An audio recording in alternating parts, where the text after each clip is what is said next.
Welcome, welcome, thrice welcome to the HILR Francis Addelson Shakespeare Players production of A Midsummer Night's Dream. The 2009 issue of the American Shakespeare Center's Study Guide for Audiences includes the admonition to turn off all electronic devices and no text messaging during the performance. We sincerely hope you'll adhere to these stringent conditions. A Midsummer Night's Dream is surely a play that appealed to the Elizabethan crowd, and one can picture the old Globe Theatre when the rambunctious goings-on stage might have been mirrored by an equally boisterous audience.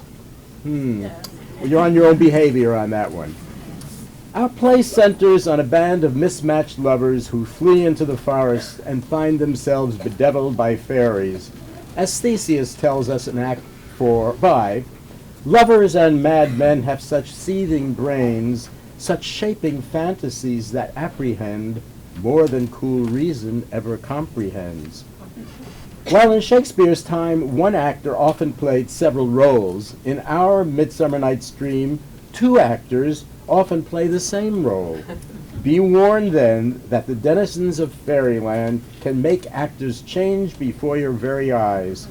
It may take a few moments, but you'll discover that characters you recognized early in the play have been transformed and are played by others of your HILR friends. In our play today, Theseus says to the weaver, "Never excuse. If your play be a bad one, keep at least the excuse to yourself." With that promise, we invite you all to join us in Fairyland.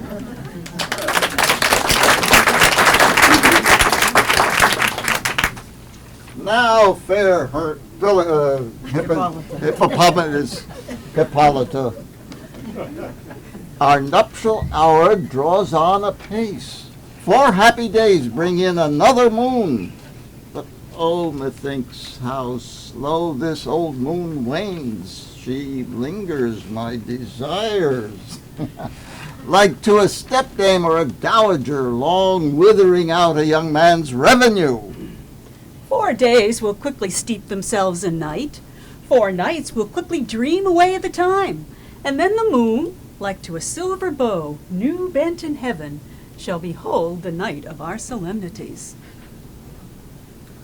Go, Philostrate, stir up the Athenian youth to merriments, awake the pert and nimble spirit of mirth.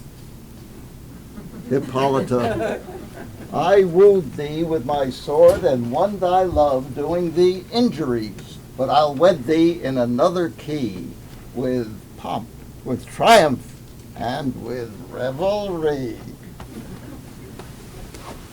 Happy be Theseus, our renowned Duke. Thanks, good Aegeus. What's the news with thee? Full of vexation come I, with complaint against my child, my daughter Hermia. Stand forth, Demetrius. This man hath my consent to marry her. Stand forth, Lysander. And my gracious Duke, this man hath bewitched the bosom of my child. With cunning hast thou filched my daughter's heart, turned her obedience, which is due me, to stubborn harshness. And my gracious Duke, as she is mine, I may dispose of her, which shall be either to this gentleman or to her death, according to our law. What say you, Hermia? Be advised, fair maid. To you, your father should be as a god. Demetrius is a worthy gentleman. So is Lysander. In himself he is. But in this kind, wanting your father's voice, the other must be held the worthier. I would my father would look but with my eyes. Rather, your eyes must with his judgment look. So will I grow, so live, so die, my lord, ere I will yield my virgin patent up unto his lordship. Take time to pause. And by the next new moon, the sealing day betwixt my love and me, upon that day,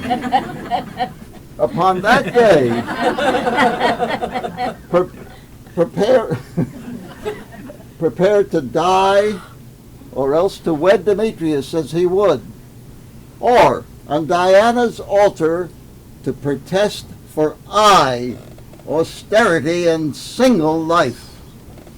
Relent, sweet Hermia, and Lysander, yield thy crazed title to my certain right. You have her father's love, Demetrius. Let me have Hermia's. Do you marry him? Scornful Lysander, true, he hath my love, and what is mine I shall render him. My lord, I am as well derived as he, as well possessed. My love is more than his, and, which is more than all these boasts can be, I am beloved of beauteous Hermia. Why should not I then prosecute my right? Demetrius, I'll avouch it to his head, made love to Nidar's daughter Helena, and won her soul. And she, sweet lady, dotes, devoutly dotes in idolatry upon this spotted and inconstant man. For you, fair Hermia, look you, arm yourself to fit your fancies to your father's will, or else the law of Athens yields you up to death or to a vow of single life. Come, my Hippolyta. What cheer, my love?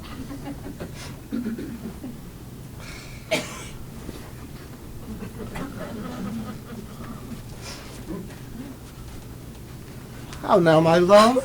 Why is your cheek so pale? How chance the roses there do fade so fast? Belike for want of rain, which I could well beteem them from the tempest of my eyes. Ay me, for what that I could ever read, could ever hear by tale or history, the course of true love never did run smooth. For either it was different in blood, Cross, too high to be enthralled to low. or else it stood upon the choice of friends, Oh, hell, to choose love by another's eyes. or if there were a sympathy in choice, war, death, or sickness did lay siege to it, making it momentary as a sound, swift as a shadow, short as any dream, brief as the lightning in the collied night. The jaws of darkness do devour it up. So quick bright things come to confusion.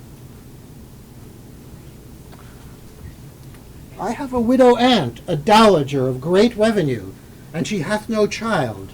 From Athens is her house remote 7 leagues, and she respects me as her only son. There, gentle Hermia, may I marry thee, and to that place the sharp Athenian law cannot pursue us. If thou lovest me then, steal forth thy father's house tomorrow night, and in the wood, a league without the town, there will I stay for thee. My good Lysander, I swear to thee, by Cupid's strongest bow, by his best arrow with the golden head, tomorrow truly will I meet with thee.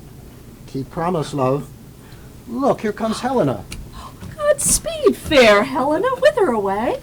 Call you me fair? That fair again, unsay. Demetrius loves your fair, oh happy fair. Oh, teach me how you look, and with what art you sway the motions of Demetrius's heart. I frown upon him, yet he loves me still. Oh, that your frowns would teach my smiles such skill. The more I hate, the more he follows. The more I love, the more he hateth me. His folly, Helena, is no fault of mine. None but your beauty, would that fault were mine. Take comfort. He no more shall see my face. Lysander and myself will fly this place. Helen, to you our minds we will unfold. Through Athens' gates have we devised to steal. In the wood, where often you and I upon faint primrose bed were wont to lie, emptying our bosoms of their counsel sweet, there my Lysander and myself shall meet, and thence from Athens turn away our eyes. Farewell, sweet playfellow, pray thou for us.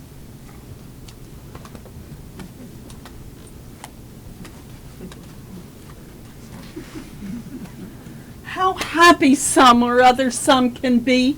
Through Athens I am thought as fair as she. Love looks not with the eyes, but with the mind, and therefore is winged Cupid painted blind. For ere Demetrius looked on Hermia's eyne, he hailed down oaths that he was only mine. I will go tell him of fair Hermia's flight, then to the wood will he tomorrow night pursue her. And for this intelligence, if I have thanks, it is a dear, dear expense. But herein mean I to enrich my pain, to have his sight thither back again.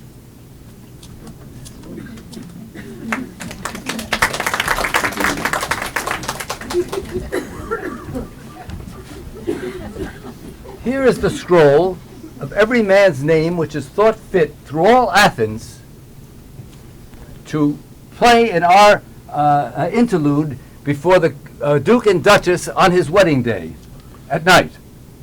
First, good Peter Quince, say what the play treats on, and then read the names of the actors, and so grow to a point. Our play is the most lamentable comedy and most cruel death of Pyramus and Thisbe. A very good piece of work, I assure you, and a merry. Now, good Peter Quince, call forth the actors by the scroll. Masters, spread yourselves. Answer as I call you. Nick Bottom, the Weaver. Ready. Name what part I am for, and proceed. You, Nick Bottom, are set down for Pyramus. What is Pyramus? A lover or a tyrant? A lover who kills himself, most gallant for love. That will ask some tears in the true performing thereof. If I do it, let the audience look to their eyes. I will move storms. I will condole in some measure to the rest. My chief humor is for a tyrant. I could play Hercules rarely. I could play a part to tear a cat in, to make all split. Francis flew. The raging rocks and shivering shocks shall break the locks of prison's gate, and Phoebus' car shall shine from far and make and mar the foolish fates. Francis flute. That was lofty. Now, name the rest of your players. Francis Flute, the bellows mender. Here, Peter Quince. Flute, you must take Thisbe on you. Thisbe. What is Thisbe? A wandering knight? It is a lady that Pyramus must love. May faith, let me not play a woman. I have a beard coming. You shall play it in a mask, and you can speak as small as you will. And I may hide my face. Let me play Thisbe too. I'll speak in a monstrous little voice. Thisbe, Thisbe, ah, Pyramus lover dear, thy Thisbe dear, thy lady dear. No, you can play no part but Pyramus. Well, You Thisbe. proceed. You flute Thisbe. Robin Starveling, the tailor. Oh, here, Peter Quince. Robin Starveling, you must play Thisbe's mother. Tom Snout, the tinker. Here, Peter Quince. You, Pyramus's father. Myself, Thisbe's father. And Snug, the joiner, you, the lion's part. And I hope here is a play fitted. I hope. Have you the lion's part written? Pray you, if it be, give it me, for I am slow of study. Let me. You may do it extempore, for it is nothing but roaring let me play the lion too. That I will do any man's heart to hear me. Let me roar. Then I will make the Duke say, let him roar again. Let him roar again. You can play no part but Pyramus. For Pyramus is a sweet-faced man, a proper man, as one shall see on a summer's day. Therefore, you must needs play Pyramus.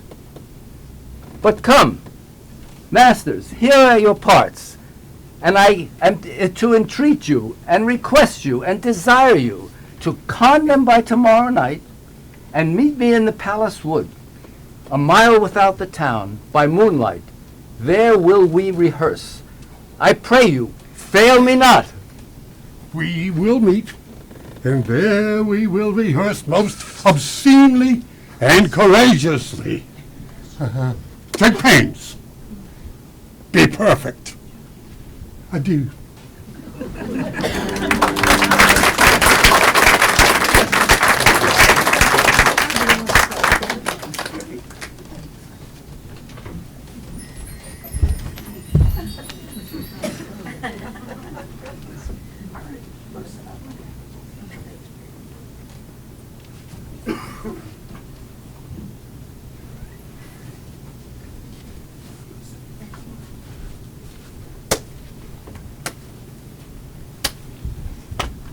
How now, fairy, whither wander you? Over hill, over dale, thorough bush, thorough briar, I do wander everywhere, swifter than the moon's sphere. And I serve the fairy queen, to dew her orbs upon the green. I must go and seek some dewdrops here, and hang a pearl in every cowslip's ear. Farewell, thou love of spirits, I'll be gone. Our queen and all her elves come here anon. The king doth hold his revels here tonight. Take heed, the queen come not within his sight. For Oberon is passing fell and wrath, because that she, for her attendant hath a lovely boy, stolen from an Indian king. She never had so sweet a changeling. And jealous Oberon would have the child knight of his train to trace the forests wild. But she, perforce, withholds the loved boy. And now they never meet in grove or green by spangled starlight sheen. But they do swear that all their elves for fear creep into acorn cups and hide them there.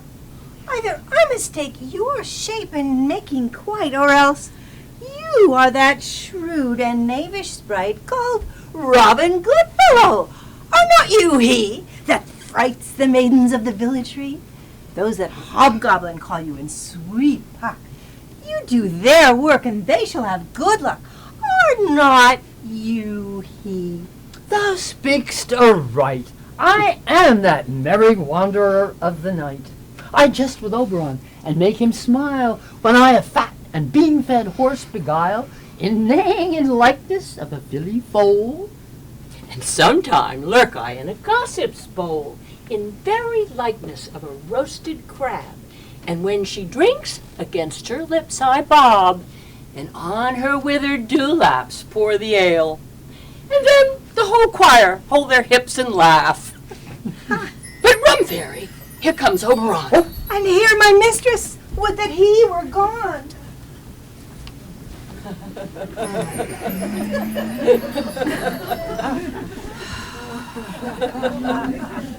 Ill met by moonlight, proud Titania. How now? How are you, my dear? Jealous Oberon. Fairies away. I have forsworn his bread and company. Tarry, rash wanton, am not I thy lord?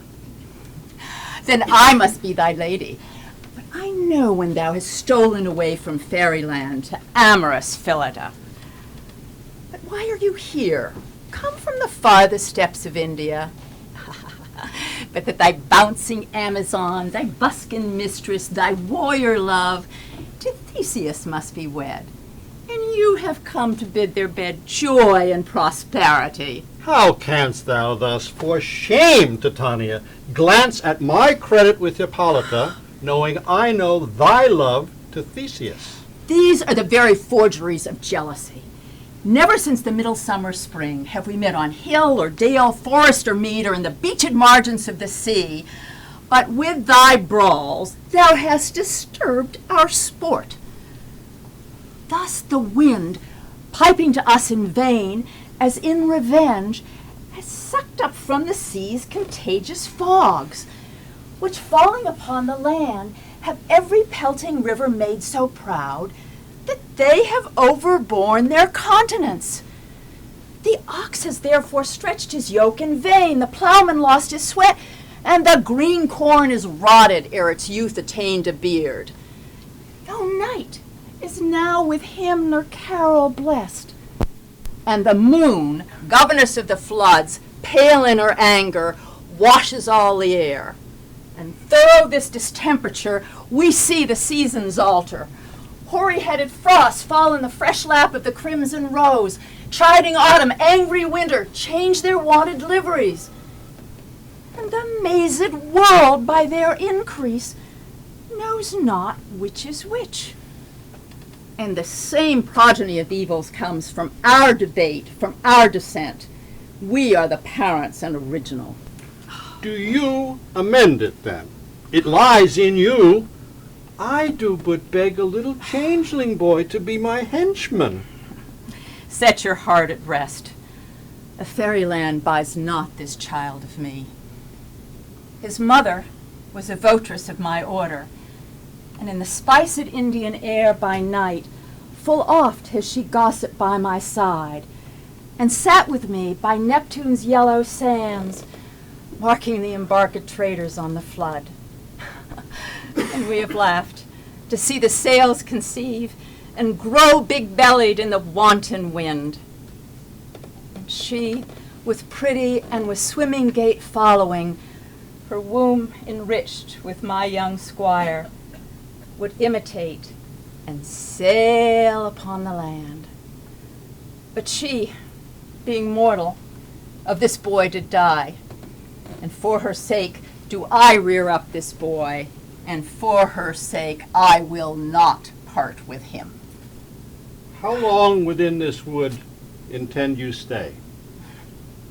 Well, perchance till after Theseus' wedding day. But if you would patiently dance in our rounds and see our midnight revels, go with us. If not, shun me, and I will spare thy haunts. Give me that boy, and I will go with thee. Not for thy fairy kingdom! Fairies away!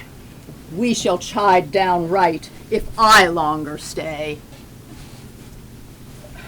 Well, go thy way. Thou shalt not from this grove till I torment thee for this injury. My gentle Puck, come hither. Thou rememberest since once I sat upon a promontory and heard a mermaid on a dolphin's back, uttering such dulcet and harmonious breath that the rude sea grew civil at her song.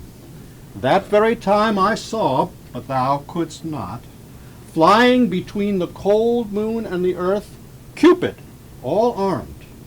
A certain aim he took, and loosed his love shaft smartly from his bow, as it should pierce 100,000 hearts.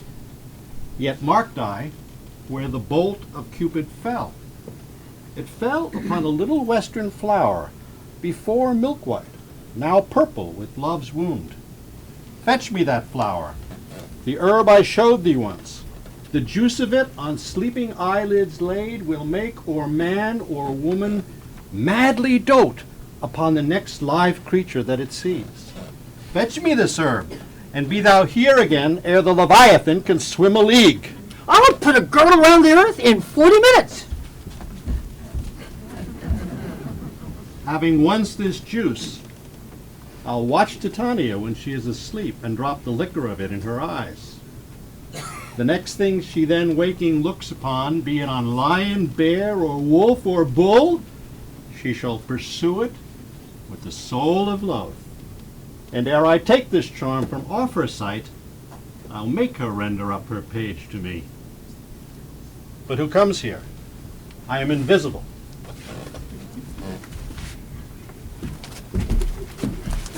I love thee not, therefore pursue me not.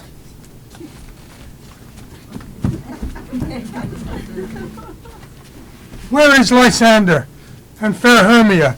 The one I'll slay, the other slayeth me. Thou toldst me they were stolen into this wood, and here am I enwooed within this wood, because I cannot find my Hermia. Hence get thee gone, and follow me no more.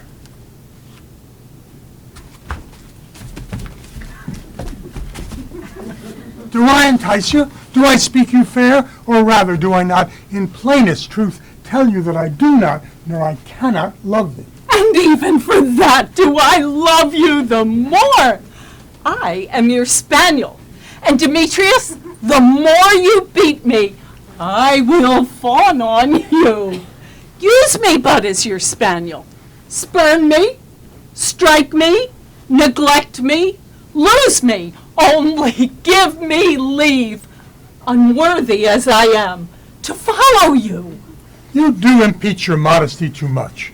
To leave the city and commit yourself into the hands of one who loves you not, to trust the opportunity of night and the ill counsel of a desert place with the rich worth of your virginity? Your virtue is my privilege. For that, it is not night when I do see your face. Therefore, I think I am not in the night. I'll run from thee and hide me in the brakes and leave thee to the mercy of wild beasts. The wildest hath not such a heart as you. I will not stay thy questions. Let me go, or if thou follow me, do not believe but that I will do you mischief in the wood. Aye, in the temple, in the town, the field. You do me mischief. Fie, Demetrius. Your wrongs do set a scandal on my sex. Ah! We cannot fight for love, as men may do. We should be wooed, and we're not made to woo. I'll follow thee and make a heaven of hell, to die upon the hand I love so well.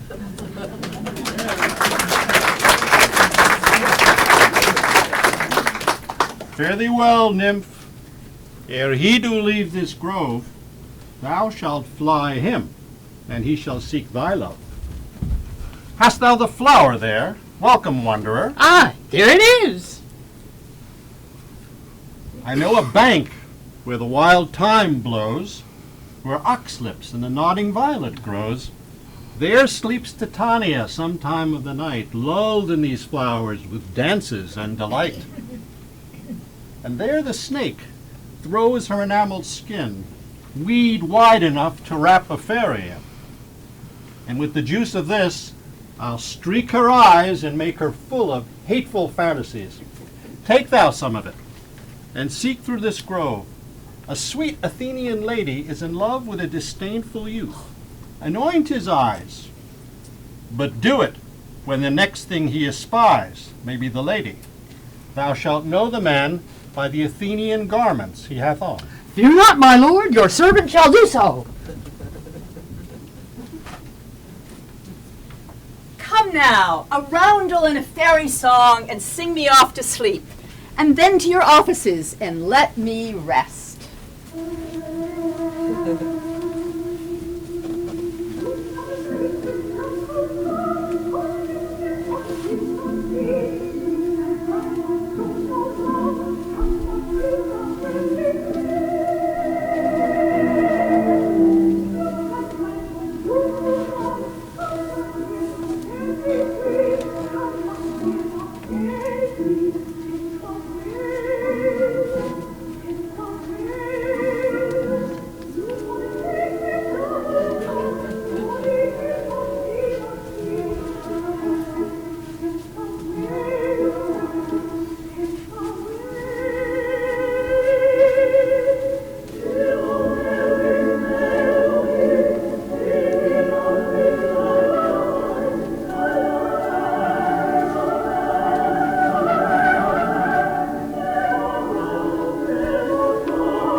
What thou seest when thou dost wake, do it for thy true love take. Love and languish for his sake, be it ounce, or cat, or bear, or pard, or boar with bristled hair. In thy eye that shall appear when thou wakest, it is thy dear. Wake when some vile thing is near.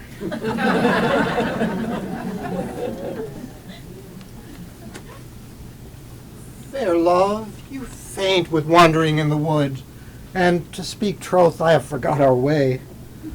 We'll rest us, Hermia, if you think it good, and tarry for the comfort of the day. One turf shall serve as pillow for us both, one heart, one bed, two bosoms, and one troth. Nay, good Lysander, for my sake, my dear, lie further off yet. Do not lie so near. I mean that my heart unto yours is knit, so that but one heart we can make of it. Two bosoms interchained with an oath, so then two bosoms and a single troth. Then by your side no bedroom me deny, for lying so, Hermia, I do not lie. Lysander riddles very prettily. But, gentle friend, for love and courtesy, lie further off. Such separation as may well be said becomes a virtuous bachelor and a maid. And good night, sweet friend. Thy love ne'er alter till thy sweet life end. Amen, amen to that fair prayer, say I, and then end life when I end loyalty. Here is my bed. Sleep give thee all his rest.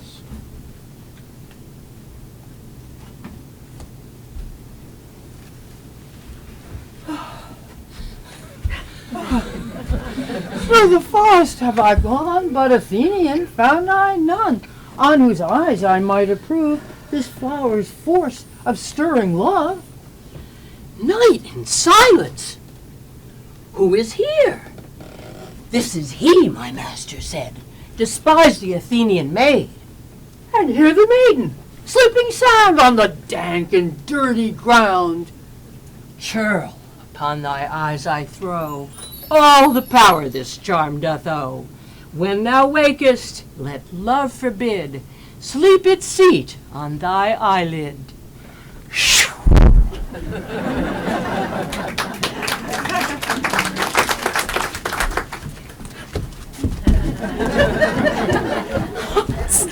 Stay, though thou kill me, sweet Demetrius.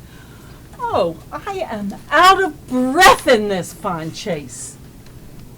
But who is here? Lysander, on the ground. Dead or asleep? I see no blood, no wound. Lysander, if you live, good sir, awake.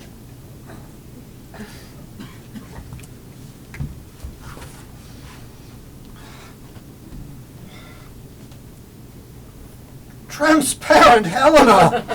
Nature shows art that through thy bosom makes me see thy heart. Do not say so, Lysander. Say not so.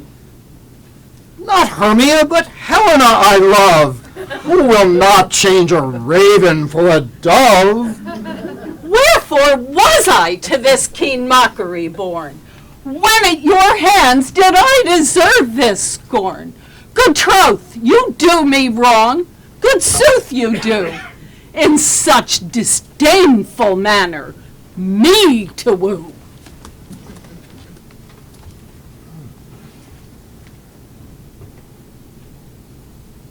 She sees not Hermia. Hermia, sleep thou there. Of all be hated, but the most of me. And all my powers address your love and might, to honor Helen and to be her knight.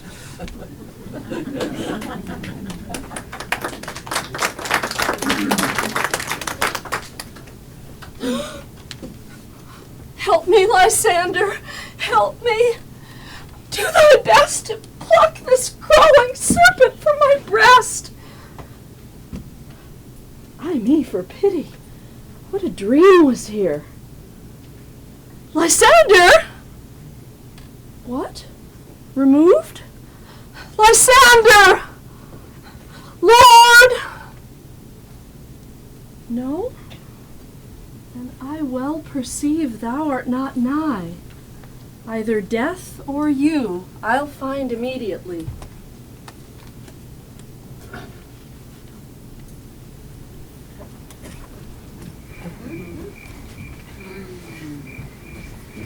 What sayest thou, Bully Bottom? There are some things in this comedy of Pyramus and Thisbe that will never please. First, Pyramus must draw a sword to kill himself, which the ladies cannot abide. Oh. How answer you that? A parlous fear. I believe we must leave the killing out when all is done. Write me a prologue, and let the prologue seem to say that we will do no harm with our swords, and that indeed Pyramus is not killed. And for the more better assurance, tell them that I, Pyramus, am not Pyramus, but Bottom the Weaver. This will take them out of fear. And will not the ladies be afeard of the lion? I fear it, I promise you. Masters, you ought to consider with yourselves whether to bring in, God shield us, a lion among the ladies. There is nothing more dreadful and nothing more fearful than a wildfowl than this lion living. Now, he himself must speak, saying, if you think I come hither as a lion, it were pity of my life. No, I am no such thing. I am a man, as other men are. And let him name his name, and tell them plainly he is Snug the Joiner. Then there's another thing. We must have a wall in the great chamber. For Pyramus and Thisbe, says the story, did talk through a chink in a wall. You can never bring in a wall. What say you, Bottom? Some man or other must present wall, and let him have some plaster, or some loam, or some rough cast about him to signify wall. And let him hold his fingers thus, and through that cranny shall Pyramus and Thisbe whisper. Well, if that may be, then all is well. Come, sit down, every mother's son, and rehearse your parts. What hempen homespuns have we swaggering here? What a play tour. I'll be an auditor. An actor too, perhaps, if I see cause. Speak, Pyramus. Thisbe, stand forth. Thisbe, thy flowers of odious savours sweet. Odors, odors. Odors savours sweet. So hath thy breath, not my dearest Thisbe dear. Now, but hark! A voice! Stay thou but here a while, and by I will to thee appear. A stranger Pyramus than e'er played here. Must I speak now? Marry, must you? Most radiant Pyramus, most lily white of hue. You have come in like the red rose on triumphant crier. I'll meet thee, Pyramus, at Ninny's tomb. Ninus's tomb, man. Ninus's tomb. Why, you must not say that yet. That you answer to Pyramus. You speak all your lines at once, cues and all. Pyramus, enter. Your cue is past. It's never tire. If I were fair, Thisbe, I were only thine. Oh, monstrous! Oh, strange! Pray, masters, fly! Masters, help! I'll follow you. I'll lead you about around, through bog, through bush, through brake, through briar. Sometimes a horse I'll be, sometimes a hound. A hog, a headless bear, sometimes a fire. And I'll neigh and bark and grunt and roar. Light, horse, hound, hog, bear, fire, at every turn. Hark, hark, hark.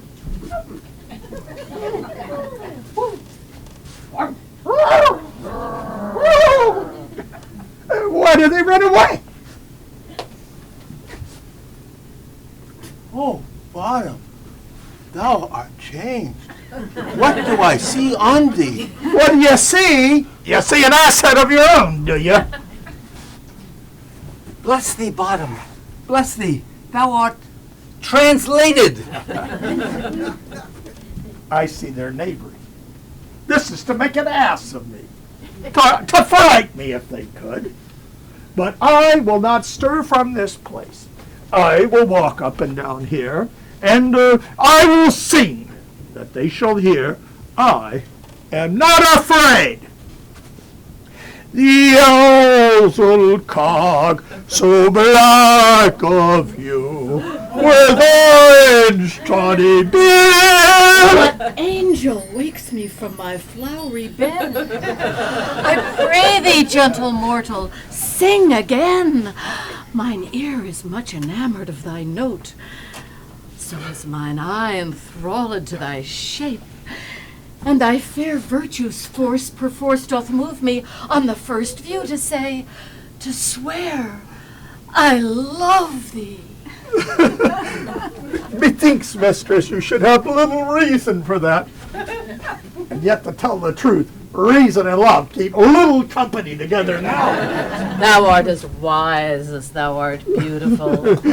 Not so neither, but if I had wit enough to get out of this wood.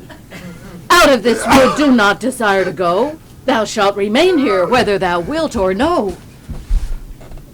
I'll give thee fairies to attend on thee, and they shall fetch thee jewels from the deep, and sing while thou on pressed flowers dost sleep.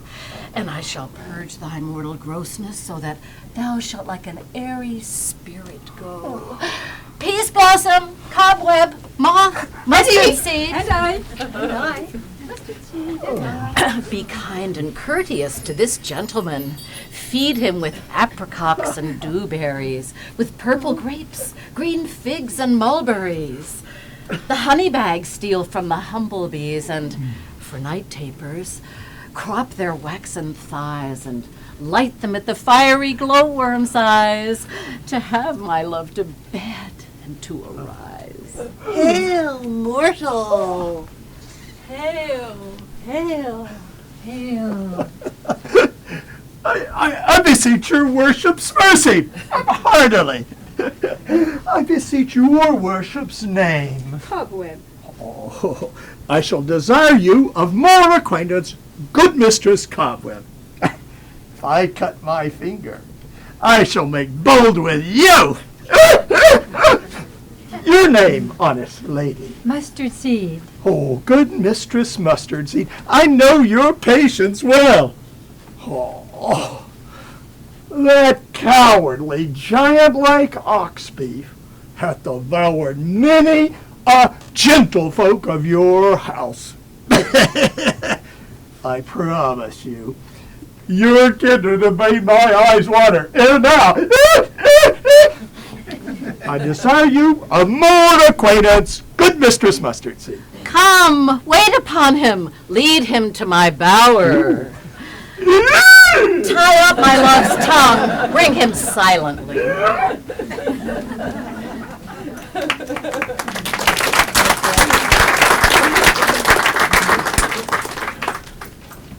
I wonder if Titania be awaked. Then, what it was that next came in her eye, which she must dote on in extremity. Here comes my messenger. How now, mad spirit? My mistress with a monster is in love. Near to her close and consecrated bower, while she was in her dull and sleeping hour, a crew of patches, rude mechanicals, were met together to rehearse a play. The shallowest thick skin of that barren sort, who Pyramus presented in their sport, forsook his scene and entered in a break, where I did him at this advantage take. An ass's knoll I fix it on his head. So, forth my mimic comes, when they him spy, so at his sight away his fellows fly. I led them on in this distracted fear, and left sweet Pyramus translated there. So in the hour when it came to pass, Titania waked, and straightway loved an ass. This falls out better than I could devise. But hast thou yet latched the Athenian's eyes with the love juice, as I did bid thee do? I took him sleeping. That is finished too. And the Athenian woman by his side, that when he waked, of force she must be eyed. Stand close. This is the same Athenian.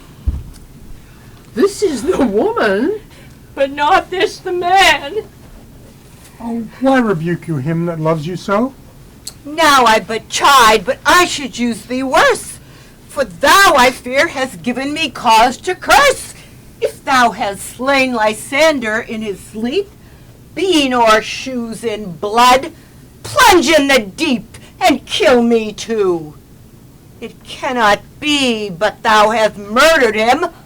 So should a murderer look, so dead, so grim. My Lysander, where is he? Oh, good Demetrius, wilt thou give him me? I'd rather give his carcass to my hounds. Out, dog! Out, cur! Thou drivest me past the bounds!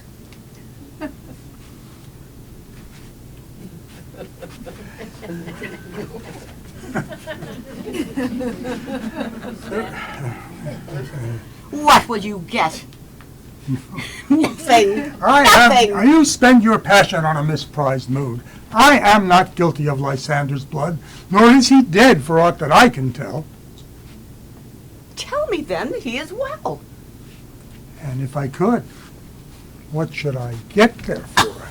The privilege never to see me more, and from thy hated presence part I so.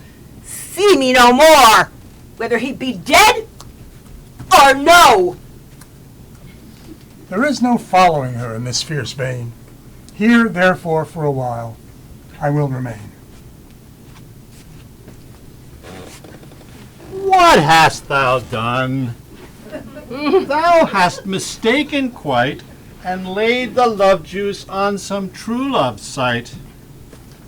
About the wood, go swifter than the wind, and Helena of Athens look thou find. All fancy sick she is, and pale of cheer, with sighs of love that cost the fresh blood dear. By some illusion, see thou bring her here. I'll charm his eyes against she do appear. I go, see how I go! Swifter than arrow from the conner's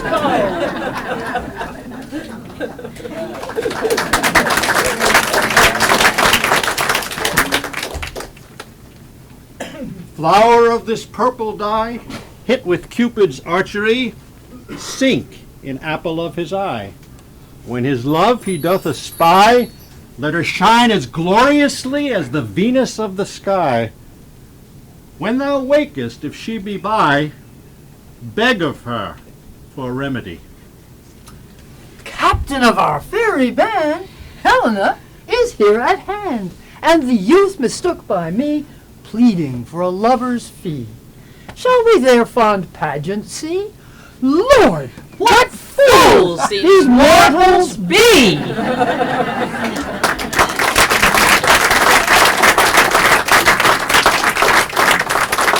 There will be a 10-minute intermission. Please return to your seats promptly.